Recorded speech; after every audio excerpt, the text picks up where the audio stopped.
All right, here we go. All right, Dream Warriors. It's Peter and it's Mark. Hello. Mark, 103. 103. Mark, what are we talking about today? Stan the Man. Stan Lee, Legacy. R.I.P., rest in peace. For Dream Warriors, 103. Let's hit that music.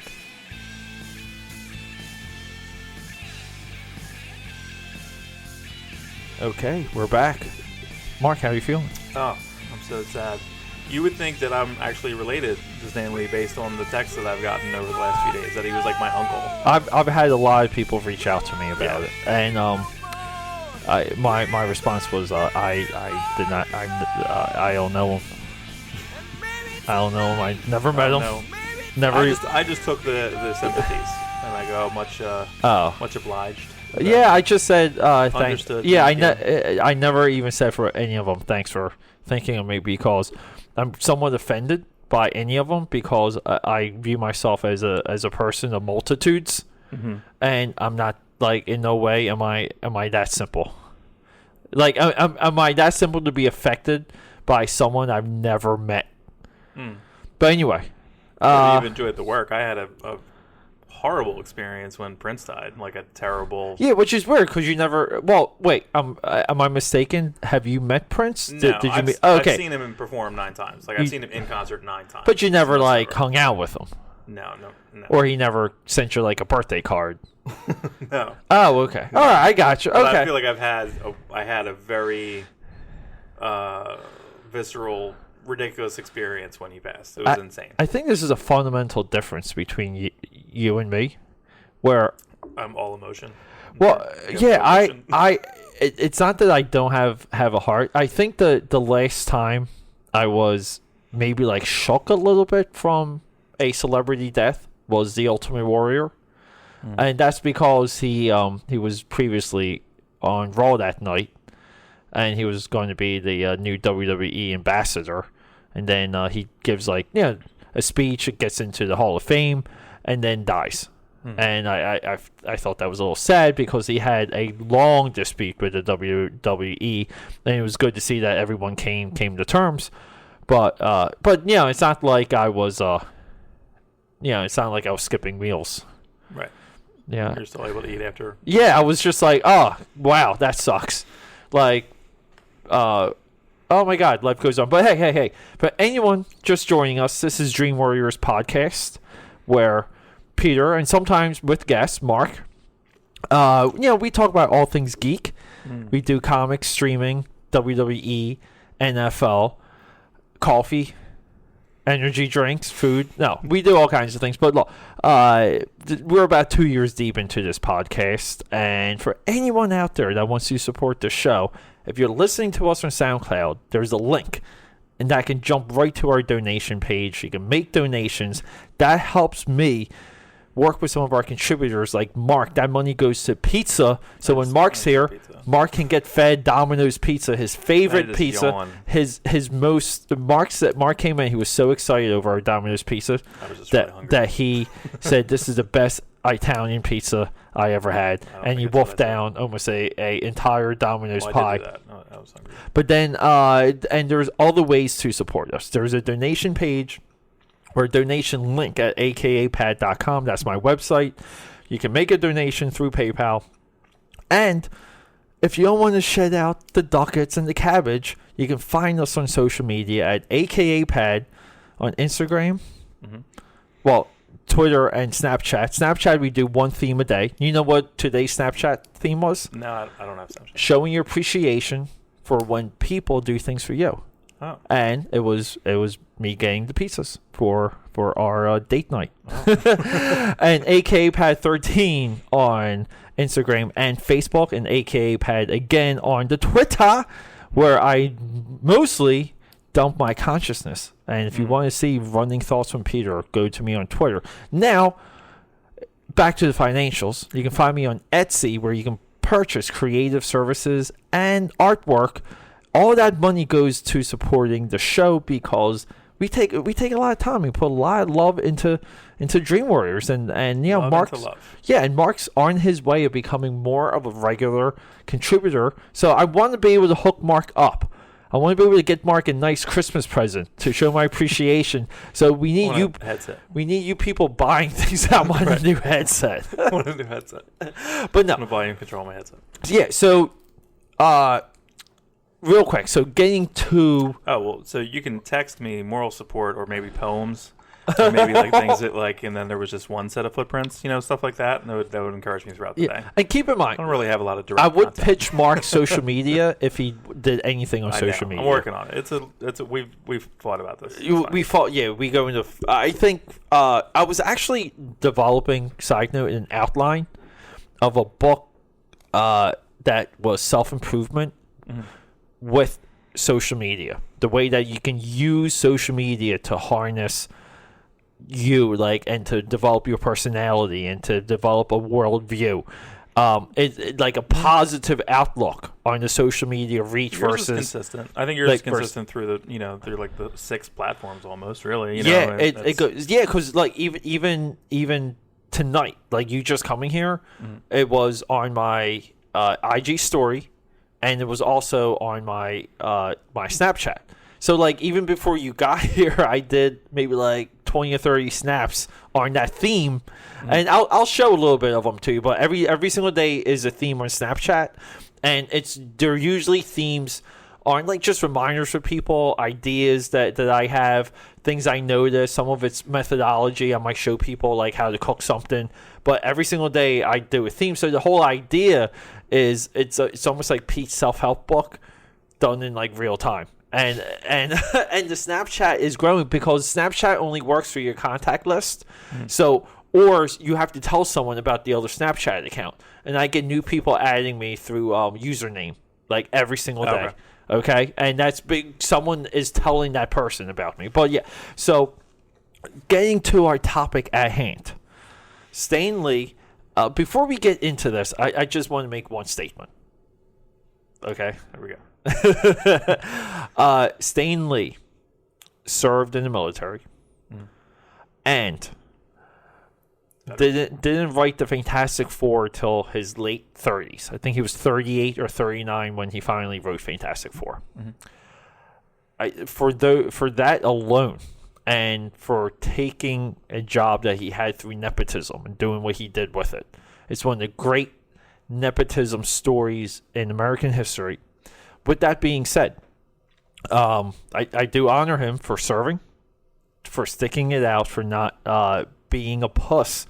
But he got called. He went into war, not particularly war zones. He didn't do what Jack Kirby did. Jack Kirby was infantry. He literally killed and punched Nazis. But Stan Lee did serve. He has my deep appreciation for that. That might be the last nice thing I have to say about the guy. Kirby was 44 when he started drawing FF. Now, remember, so there was a couple things I thought of when he died. First off... Well, not Kirby, Stan Lee. Yeah, no, I know, but I'll kind of but Kirby, okay, yeah, okay. So it's interesting that they created the Marvel Universe in their 30s and 40s. Yeah. It seemed like a young man's game. But basically, he was going to quit. They wanted him to do these certain things, and Stan Lee was going to quit. And his wife actually said, was it Joan? Yeah, I think she said, do that one idea you had, or something. That was a little bit of the lore. She nudged him. Say, hey, do that and see what happens. At least if you get... He thought it was in between him walking out or getting fired. A little bit of both. Yeah. And he says, well, do that one thing, and then that ended up being Fantastic Four. And if that hits... we'll just see what happens. Well, that basically started all of it. All of it. So, I was thinking a little bit about this today. Because I think that's the biggest point with Stan Lee that people ignore.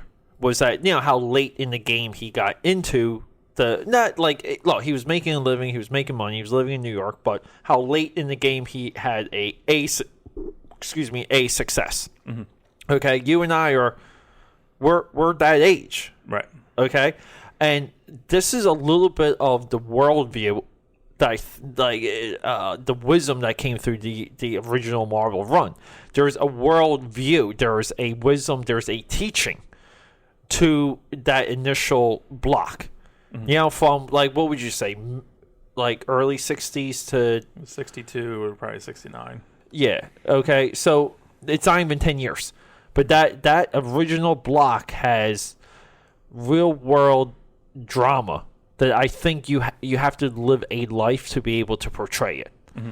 And people have this manifestation that it was they were young, they were like gunslinging, they were throwing ideas out there. That's like almost the image concept. It's like, that's almost like what you would feel that Stan Lee and Jack Kirby were like 20, and then they were creating this universe essentially with Steve Ditko. And the two of them, the three of them at that point paid their dues. I'm not 100% familiar with Ditko leading into like basically the Spider-Man character, like how long he was doing. Like I think monster books. Yeah, but was he as seasoned as Kirby was by that point? Not as much, but he had a good run. But he was like within his career. He was a Timely guy. Yeah, he worked for Timely. Okay, for Timely. And it was mainly monster books. It was mainly these weirdo monster scary things. Yeah, so it's amazing that one of my big criticisms with Stan Lee is that when I get it, you get success late in the game. And I even understand him going into like the 80s, like hoarding it. But it gets to the point where and I always go to the 1995 Spider-Man animated series episode where Spider-Man meets Stan Lee. Which was common at the time because Stan Lee and Jack Kirby were meta. They were their own characters in Fantastic Four. Right. Like, essentially, the one above all is either Stan Lee or Jack Kirby, right? Mm-hmm. Okay, so we have to tell people, real side note, who is one above all? Mark. Well, I mean... Like where does it come from the Marvel comic book lore? I mean, in my mind, it's still... I'm still a Stan Lee person. Okay. So I think you mean like the genesis of like... If I have to put one above the other. Well, no, I mean like it was only the one above all is alluded to being the creator and the godlike being in the Marvel universe, but it's only been referenced in the comics like 3 or 4 times. Mm-hmm. One of the most recent with Peter Parker. What was it? I think there was a Straczynski comic. Where Peter Parker meets the one above all, and they have like a meeting on like a park bench or something. It was like something weird, but the one above all is only referenced a handful of times. Mm-hmm. People believe it's Jack Kirby. Some people believe it's Stan Lee. Some people believe it's like both of them. Well, yeah, when Wade did it in FF, and it was like clearly it was Kirby. It was clearly, and it was done in a side way, and Okay, so getting back to the Spider-Man animated series, they kind of did a one above all take where Spider-Man meets his creator. He meets Stan Lee. Now, by this point, Stan Lee was so distant from Steve Ditko, and Steve Ditko also rejected the comic book community. Mm-hmm. And I would say there's valid reasons for that. That's maybe like another subject. But by this point, Stan Lee in his career, like there's very few other places it could go. Okay, like you have the accolades, you have all the attention, you definitely have money. Okay, I don't think he was an employee of Marvel by that point, by the mid '90s, right? There was tons of different things where they would have him as like an ambassador. They would put his name in there. Yeah, they would give him some publishing but credits. He got money though, right? Yeah, and he got the licensing because it would be Stan Lee. There was a period of time when I think he didn't get anything for a while, but. At this point, though, what I don't understand is that Spider-Man is a co-creation, and for an animated series, you can easily draw in the other guy.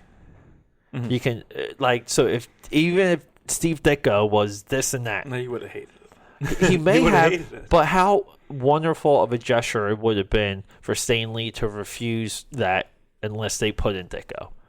And for that to get back to Ditko and maybe let the healing begin. And look, I will go right to the Ultimate Warrior in WWE. There was no other bad blood that I've ever seen between like a creative like character, we'll just say the Ultimate Warrior, and WWE, to where that took about 15 years for that relationship to re-heal. And that's why it was a little bit heartbreaking when he had his heart attack, because they just healed. But if the two of them can and look, WWE put out DVDs knocking the Ultimate Warrior. They were like hit pieces. Okay. They threw that guy's name through mud. Okay. You couldn't talk nice about Ultimate Warrior if you worked for WWE. Like, you couldn't do it. And they came to terms. So all of this stuff to me is like, oh, Dicko this, Dicko that.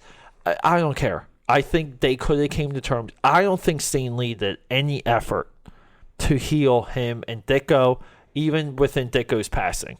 And his canned lines were like, oh, I was working around great people like this and that. He had so many chances to get clear and specific with what the contributions were, where he could eliminate controversy. And the longer he lived, the more controversy came up around who did what, where, when, and why. And I get it. These are creative rooms.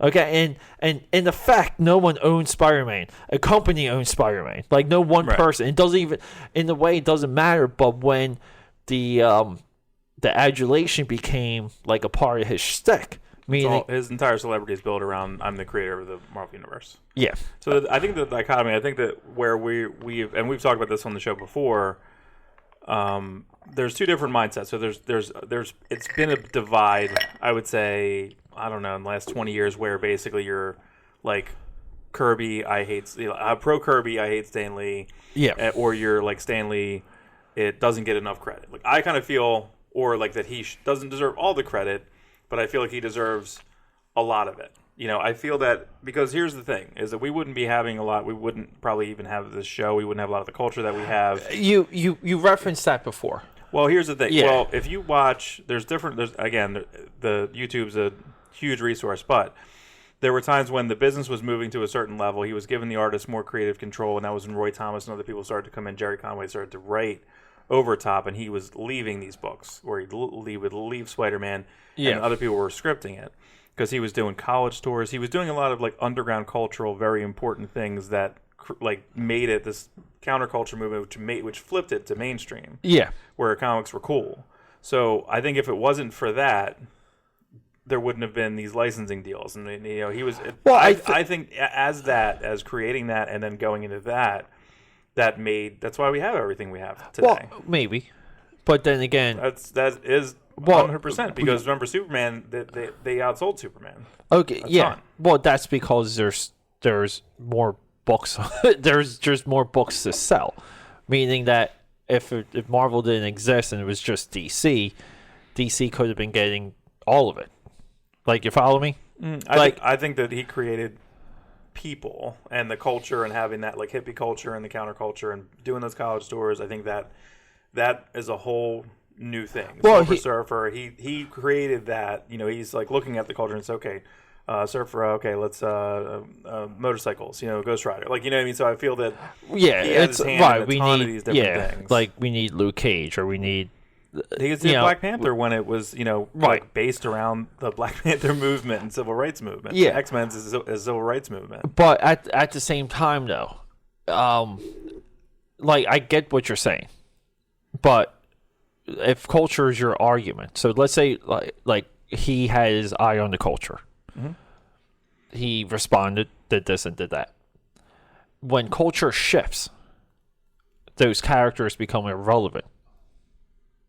And they just make new characters. See, Marvel made new characters. But DC, you can argue DC they were very stagnant. You had a giant Superman, like barrel chested Kurt Swan Superman until Neil Adams came along. But Marvel. But the point I'm getting at, though, is that if culture created Black Panther, as soon as the 60s are over, the relevance of Black Panther should fade. But Black Panther didn't fade.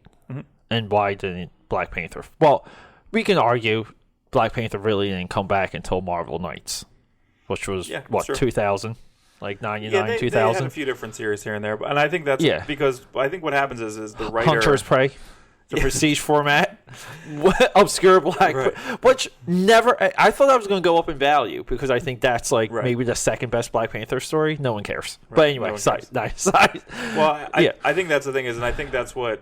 And, I know we may talk about, like, Titans. Like, I don't know why people like this Titans concept. I think it's because Jeff Johns liked it, and now Jeff Johns is just, like, pushing it. Yeah. So when writers come onto the series, like, when I'm reading Flash right now, I'm reading Joshua Williamson Flash because he read all the Wally West Flash with me. He's my age, and he's writing it, and I'm like, oh, good. Yeah. So I kind of feel that there's part nostalgia, and then there's part relevance. Yeah. Well, the new Black Panther series is great, and the Marvel Knights was great. The point I'm getting at, okay, is that everyone was responding to culture.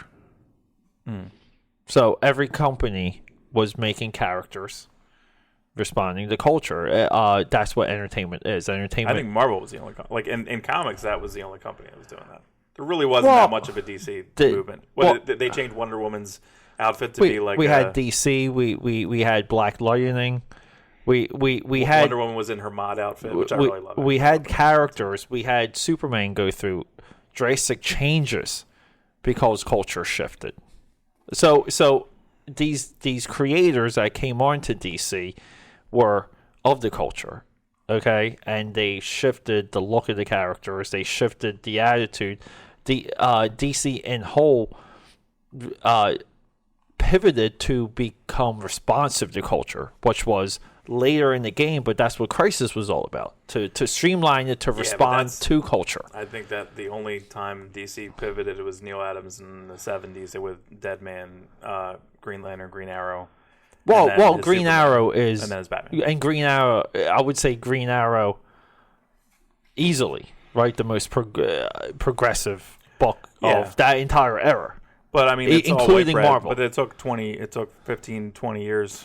Right, where Marvel did it, never stopped doing it. But the thing I is, think stands a major part. What happened? The point I'm getting at, though, is that Black Panther and Ghost Rider were able to stay in the game because other people picked up the work and made it good.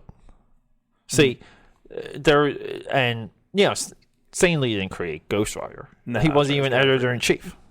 Maybe I don't know. I don't. Well, I mean, I guess the genesis is this. I mean, my argument is that the business got too big too fast, and then he left to expand the marketing and the culture, and he became and then created.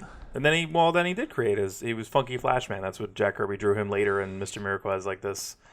He does become a caricature and a parody of himself, but I feel that the entire industry was. I feel like it's partly genuine, though. I feel like when I hear him talk, or his speeches, or these different things, when I hear him talk, I don't know, man. There's something in it that I just feel that's like a full storyteller person, you know. Well, I believe Stan Lee was. Look, I think if you tell a lie enough times, you believe it, and Stan Lee definitely seemed to tell the lies a lot, because if you believed what he was saying, and this is where, look, I get it. Stan Lee in his later years, I'm just going to jump real quick. There was a cry for him to get help because people who on the inside knew. One of these people was Todd McFarlane. Todd McFarlane had intimate knowledge that Stan Lee was in real trouble. He tried to pull him to safety almost, okay? And, which we can see in some of McFarlane's social media. This is the Stan Lee that just passed is a different Stan Lee, okay? The Stan Lee going 20 years ago, okay, this was an individual that everything he stood for, everything that he built, the practices that he favored, created Image Comics. See, we had Marvel's 7 best guys ever leave over the practices that was created by Stan Lee. And one of those practices was you don't get any credit. I decide what credit is given. Okay? Now, it's do I believe that Todd McFarlane from 20 years ago would be friends with Stan Lee? Not in any case. Because Stan Lee was the establishment. Stan Lee stood for brushing these guys underneath the rug and stomping on them and not giving. And so part of what made comic books were the power of the creators. And the creators were these rock stars in our world because they put so much into the page and into the panels that there was no prerequisite for it. It's not like there was a job description. There was no blueprint. There was no. These guys. That's what I think is. That's why it's going to be argued forever. Yeah, these guys were in competition with themselves for greatness. Mm-hmm. Okay. I think if you were to tell anyone that the work you do now is going to get stolen by someone else. You might get money, like you might be financially fine, but you're going to see this person do shit with your work. Okay, they would never agree to do it. They would sacrifice the money to know how Stan Lee spoke about them. Okay, like, and that's that. I think that's a huge point that people are missing. Stan Lee capitalized on good faith and people who trusted him to do the right thing, even when he was at odds with Marvel, suing for the Spider-Man money, like from the movies and stuff like that. But he never sued on behalf. Don't you think that's interesting? Like karmically, like he set everything up. Now merchandising, and it happened to the Beatles as well. Where the Beatles like had a manager who just didn't know, just like super merchandise, and didn't know how to merchandise, and then everyone made a ton of money off of Beatles merchandise, and they didn't make any money. But Stan Lee actually like created a model, and then was kicked out, and then made no money. And from I don't know if he created the model. The model really didn't get created until Viacom became a part of the picture. Like you're conflating early, like 40-something Stan Lee writing Marvel comics, hustling, making a name for himself, essentially wanting to become an author, like a Stephen King. That was his like one dream, to write a book, novel. To write like a novel. Because I think that's a direct quote. Like he talked about it all the time, and then he created by accident the universe. And if we jump ahead, like 15 years into the 80s, Marvel had become a corporate entity. Marvel was even at that point potentially being purchased by Disney even back then, even within the 80s. Viacom came in and created the arm of animation and created a proper merchandising like force that technically, in my opinion, didn't get vitalized until the mid-90s, with the merging of Toy Biz, and they really became a powerhouse at that point through the animation and through that. And it took them another 10 years to become big enough that Disney would want to purchase them. And it was the strength of the movies, but in no way was Stan Lee an architect. I think even now with this discussion, like you're giving this dude credit for corporate business operations and bottom line driven shareholder. Not exactly. I think the credit that I'm giving to him is I think that by the different moves that what I've seen him do with some licensing deals. Again, it was all of this was no blueprint. A lot of it was by accident. A lot of it was. Well, there was no licensing industry when he wrote Fantastic Four. Yeah, and there was no royalty concept. They're like, oh, I'm going to put all these images of these stock images of Hulk and no one and people made deals, and technically Stan Lee is guilty of this. Like you make deals, you sign contracts.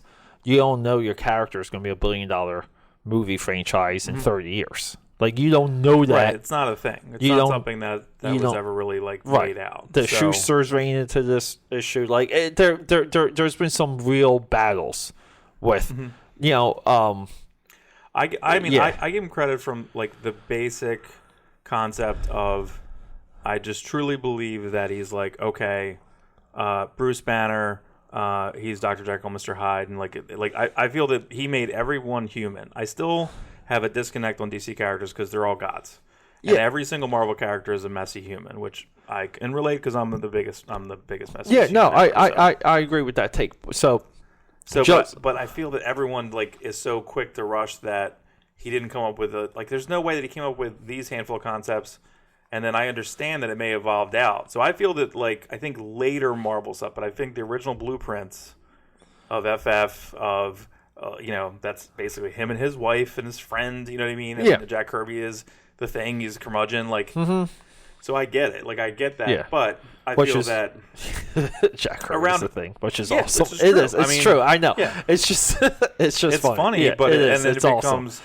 But then when you look at him around issue 50, and that's where people get argue, where they're Stan was out doing stuff and then came back and then started real quick. Over top. So maybe to narrow down your contention. Your contention is that the blueprint that Stan Lee created or was a part of.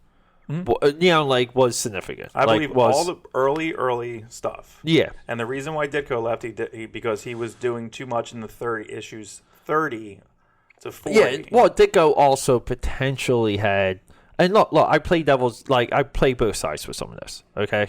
Ditko, you can potentially had psychological issues. Like if you look at his later work, it did become, I don't want to say not good. I would just say confusing.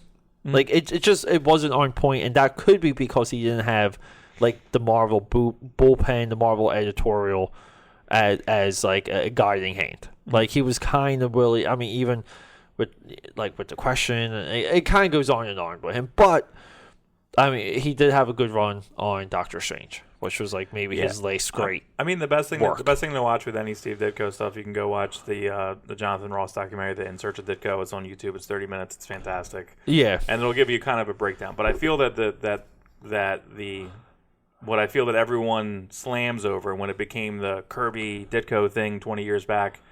Yeah, I understand that, but like there really wouldn't. He had to go out and spread the word in a way culturally.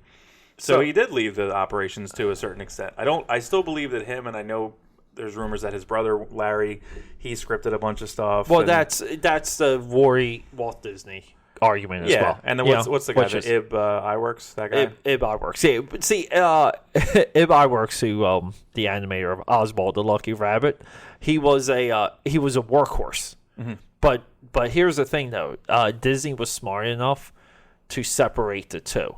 Like meaning that Disney was like, hey, we're doing it this way, we're doing it my way. Like he dictated, and he cut a workhorse.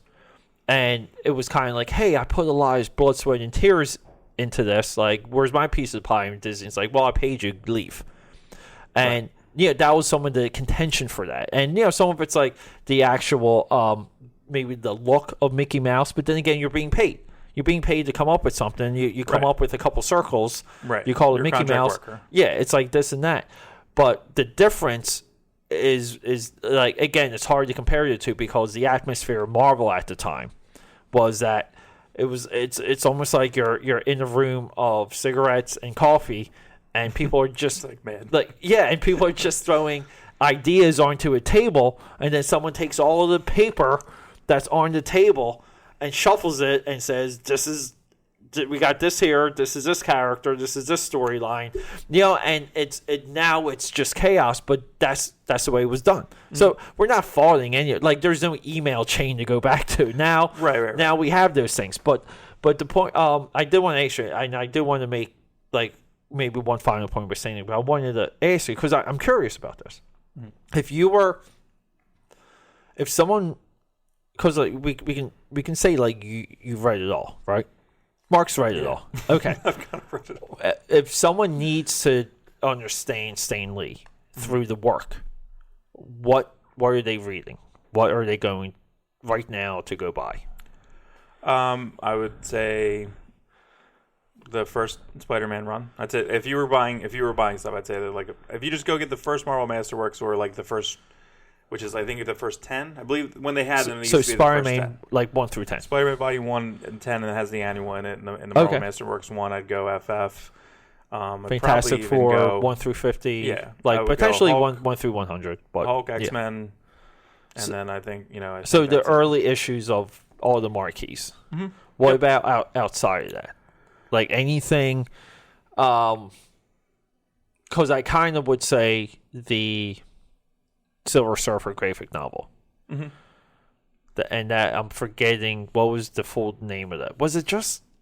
I think it was just Silver Surfer, and then I think they put out Silver Surfer GN, Silver Surfer. I think it got rebranded as it got reprinted. Well, that was a comeback. Like that was when I don't know if he left and came back, but that was a newer Kirby style.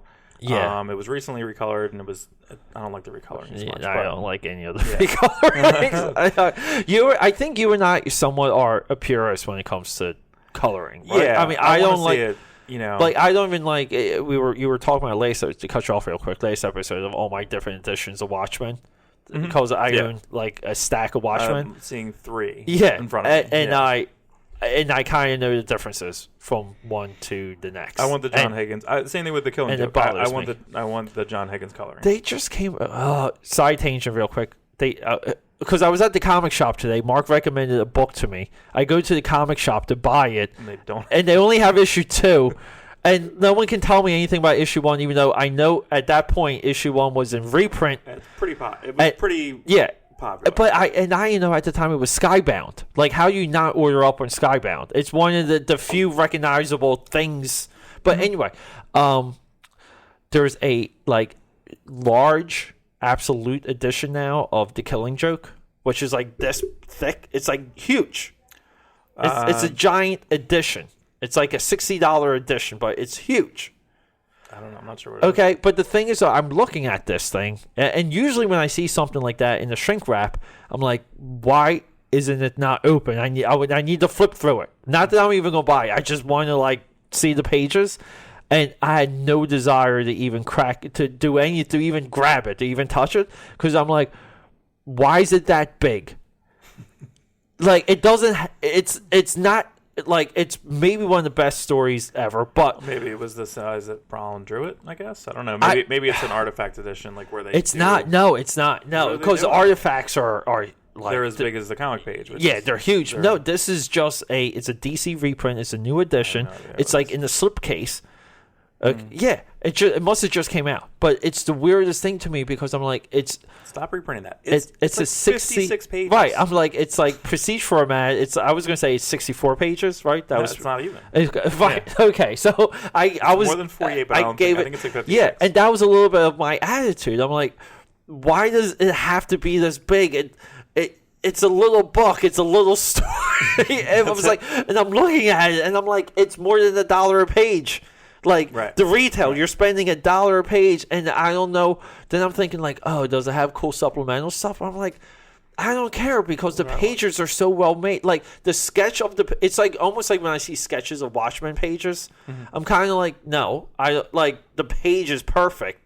The sketch doesn't help me in any nuance between the two. Yeah, I mean, I do have the Absolute Watchmen, but then they're like, you can read the whole script. I'm like, yeah, I've skimmed it, bro. I'm not looking at it, but it's the same as there is a artifact edition of the Dark Knight Returns, and it's fascinating because you see cutting and pasting. Right, and so the artifact is so one thing we realize when we're listening to these things is we go in bad tangents. We go in tangents, but then we also never explain what things are. So an artifact edition is literally it's doing a high-resolution scan of the actual artwork before it's been corrected, color corrected. Just, you can see and they retail on it for about $200. Yeah. Okay. And then they sell out, and then they go for $500. Almost they go instant. Yeah, I think that crazy. The next one of those, for anyone who wants to invest, there is a Todd McFarlane one for Spawn.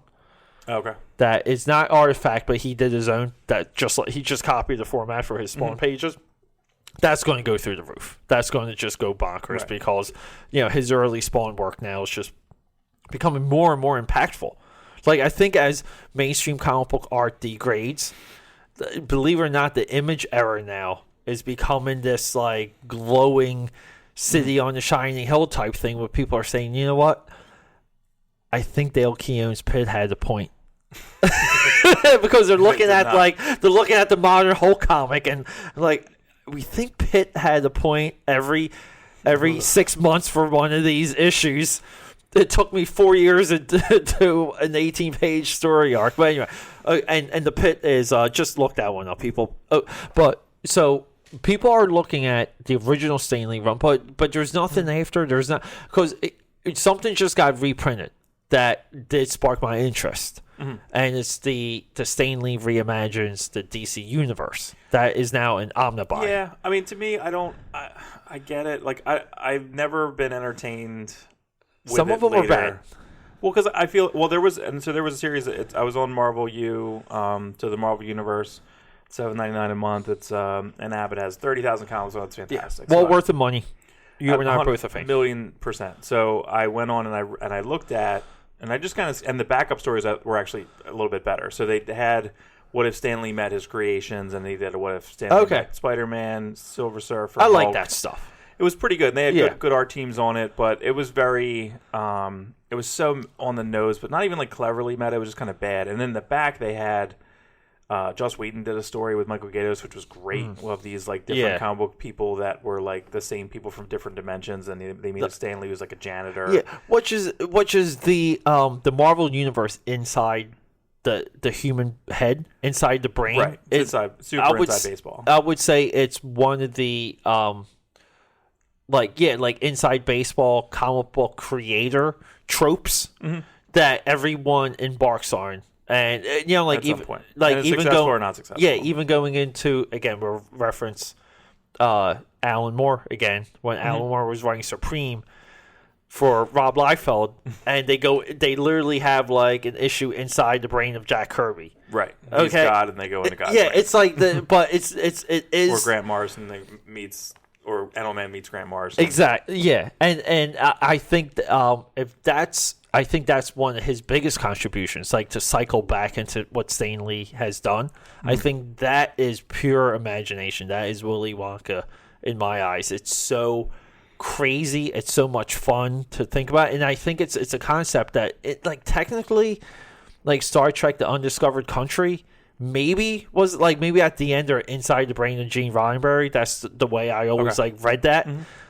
Maybe, I don't know. It still doesn't make that movie any better, but yeah, I mean, I can't even. I pretty much go to that. Maybe that's why I hold in such reverence. I read those at a certain time in my life, and when you make the joke and I said it to my brother a few times, is like, yeah, man, I've read everything. And he's like, what do you mean? I'm like, yeah, I read everything. Yeah. Like, which is through the app or through my Masterworks when it was coming up. I had a good Masterworks collection. I sold it. Like, I had the first 28 volumes of Masterworks. And some of those are definitely like up there now. Yeah, I sold them all. Yeah, I mean, it was worth it. You have to shed your skin sometimes. So outside of that, is there anything else people should, any lecture or anything that you think that they can track down on YouTube that would help them understand a little bit more about Stan Lee? Watch some of the Stan Lee stuff where they have some of his college like talks where he talks about like himself, the war, creating Marvel Comics, working with people. So I think that stuff is really, really good. I like some of his different speeches he's made around.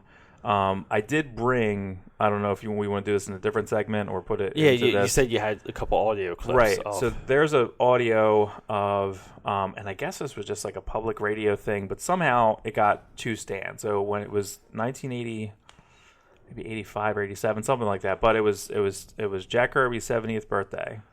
And this has already been somewhat contentious that even at that time, there was a little bit of warring going on of who did what. Yeah. Because and also in context, the comic book industry scaled.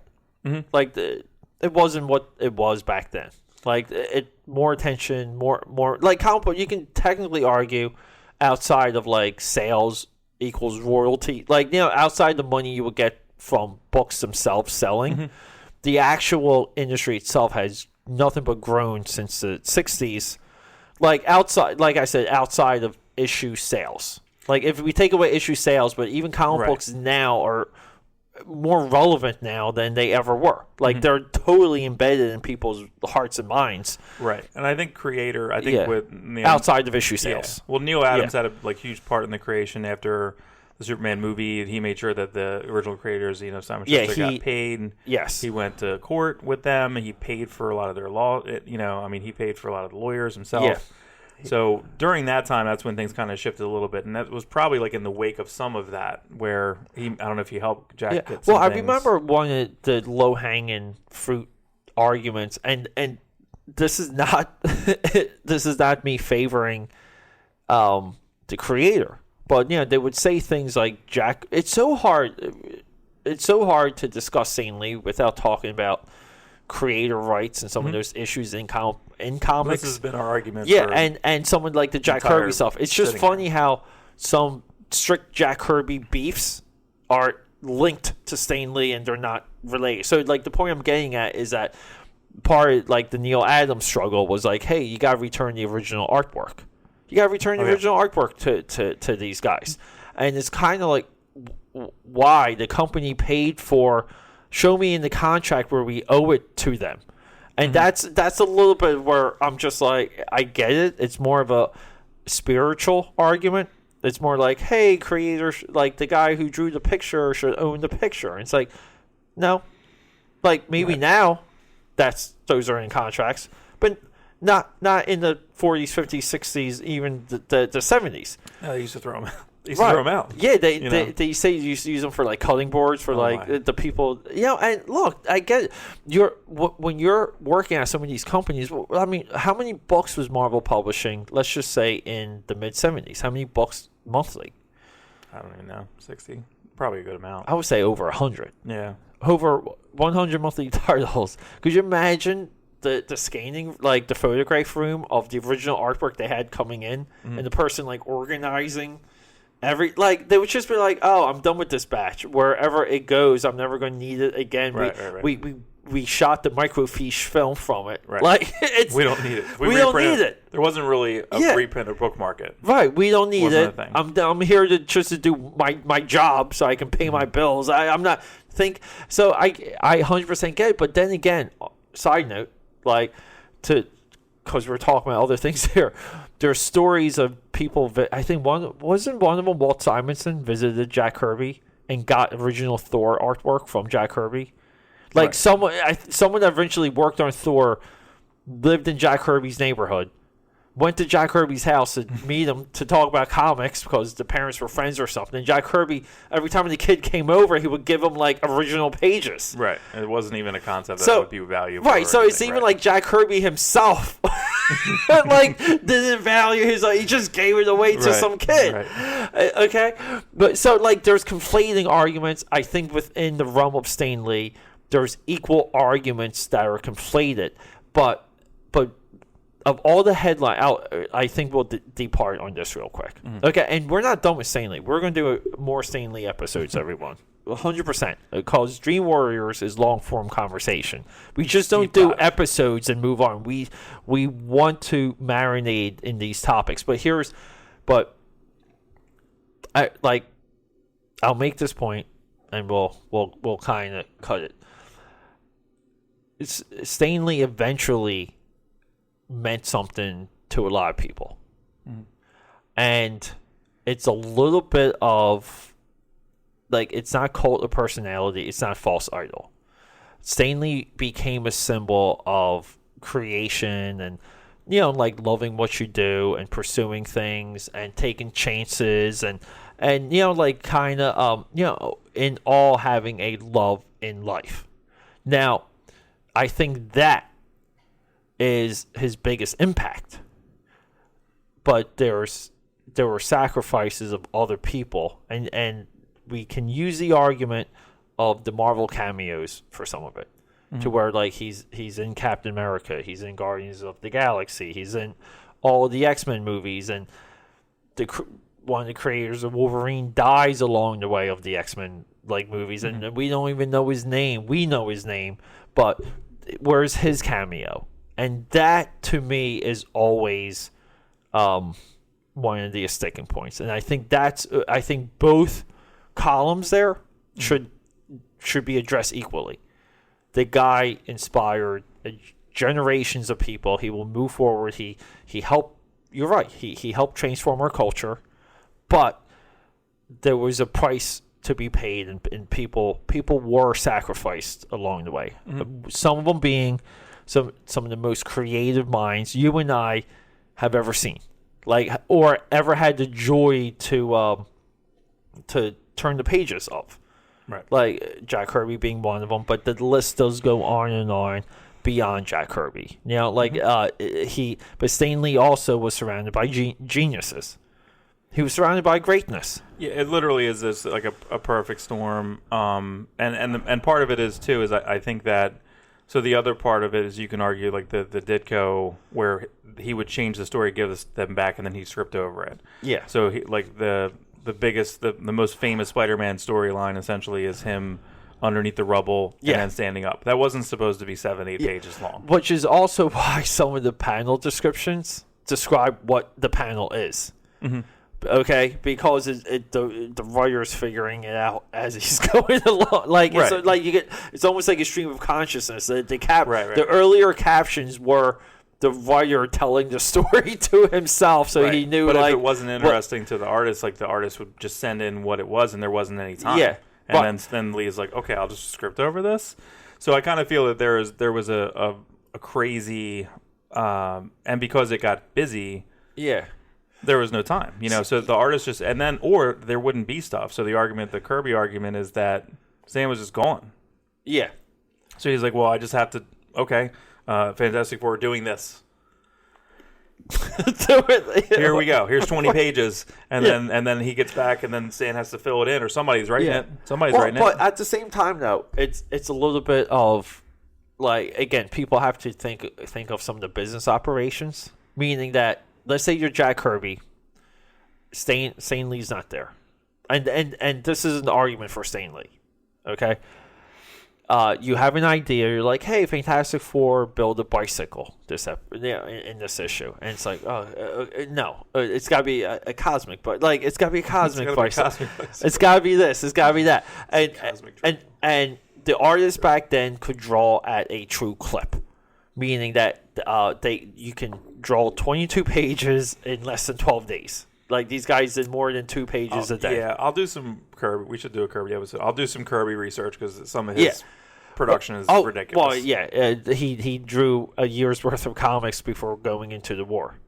So while he was overseas, Jack Kirby books could come out. It's amazing, okay? But the thing is, though, at that point, though, it's like you wanted to keep your job. Ditko wanted to keep his job. Jack Kirby wanted to keep his job, so on and so forth. Right. So, like, you knew what to elaborate and what to do within a Marvel style to keep your job, because if you couldn't do it, you wouldn't work. They'd be like, what you're giving me, like what you're giving me is trash. Like you have to go. We have to have someone else. And I think some of that is what Stan Lee created. It's almost like the culture and the consistency that was required of that group of geniuses. But equally, the geniuses also were able to respond and not be like their hands held. They were able to respond to, like, again, like the hippie stuff, like with the culture of the company itself. So that was probably fostered by Stan Lee. I don't know enough about the outing of him, like the mid-70s to like the 80s Stan Lee. It's almost, to me, it's like early Stan Lee and then 90s on. But there's like, I would say like 2.5 decades that I'm not clear about. That I think this is what, like, I would like to do another deep dive on. Yeah. Right. Well, decade by decade. Stan Lee did this year. Yeah. Like, that's interesting. I mean, listen. That's actually pretty cool. This is when you say cult of personality, that's very, I thought of the Living Color song. But the, it's a great song. It's a great song. It's a great song. It's also CM Punk's entrance music, WWE. But anyway, yeah. But yeah, I think that would be interesting to see that. But again, like this was just like completely uncharted territory. So much of it is accident. Yes, he's in a room with these geniuses, and then I never thought about like I need my paycheck one Friday, so let me draw some. Here's Doctor Strange. Here's some Doctor Strange pages. Oh shit, some Doctor. Rent's due. Here's 8 pages Doctor Strange. Here you go. I think that's what it was for everyone, and to some point, I still think it is. I still think a lot of the elder abuse claims around Stan Lee were about his daughter, who never worked, right? Like, I don't think she ever had a job. And it got pretty messy. And she kind of, like, was a little bit vampire.